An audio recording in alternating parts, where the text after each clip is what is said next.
Welcome back to Forgotten Innovations. Today we're taking a trip back to the time before smartphones and instant messaging, when pagers ruled the world of fast communication. How did they rise to such prominence and why did they disappear so quickly? Let's dive into the history of pager technology.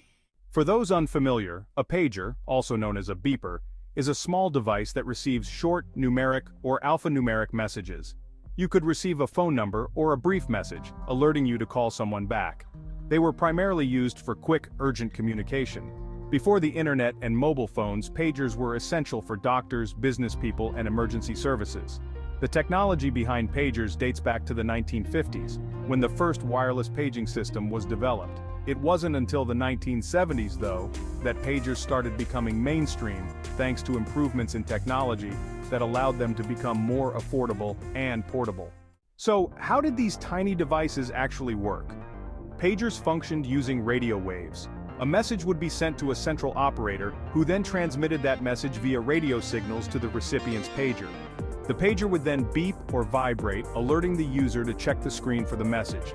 Originally, these messages were limited to numeric codes, meaning if you were paged, you'd have to call back to find out what the message was about. But as technology evolved, alphanumeric pagers were introduced, allowing short text to be sent directly to the user. This innovation made pagers incredibly useful for professionals on the go. By the 1980s and 1990s, pagers had exploded in popularity. They became a must-have tool for industries where real-time communication was critical, especially in healthcare. Doctors used pagers to receive instant notifications about emergencies, while executives and on-call workers used them to stay connected. At their peak, there were more than 60 million pager users worldwide. In the United States alone, doctors, fire departments, and businesses all depended on them. Pagers were also affordable and didn't suffer from the battery issues that early cell phones did, which made them the go-to device for instant alerts.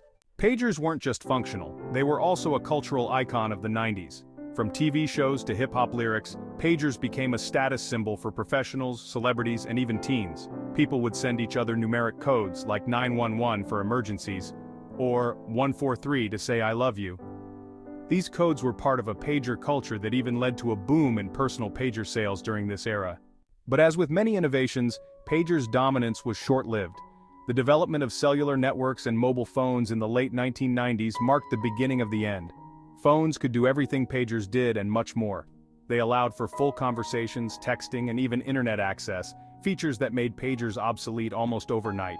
By the early 2000s, the pager market collapsed as cell phones became more affordable. However, pagers are still used today in niche industries like hospitals and emergency services where reliable, short-range communication is vital. While pagers may be gone from everyday life, their influence lives on. Today's smartphones use instant messaging and push notifications, concepts that pagers pioneered. In many ways, pagers were the first step toward the instant communication world we live in today. Even though their time has passed, the pager's legacy continues in hospitals and critical services, where their reliability still makes them a valuable tool for emergency communication. Thanks for watching. If you enjoyed this trip down memory lane, make sure to hit that like button and subscribe to Forgotten Innovations for more stories of the technologies that shaped our past.